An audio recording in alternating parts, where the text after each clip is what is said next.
Hello guys, good morning. Mayroon tayong itanim, no? Yan, mayroon tayong bato sa ilalim. So isang isi-share ko sa inyo this morning guys, yung mga pataba ko sa mga buhay guys, bago. Yan.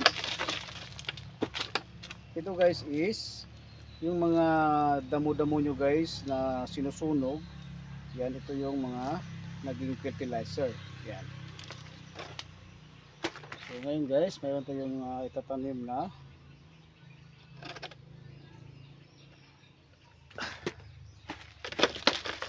Agbo Taiwan, no? Yan.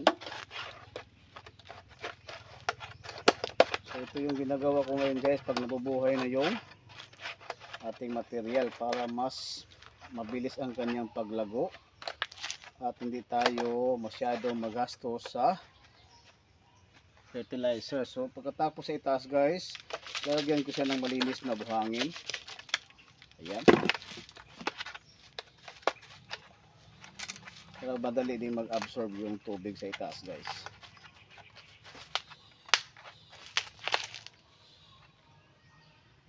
Thank you for watching.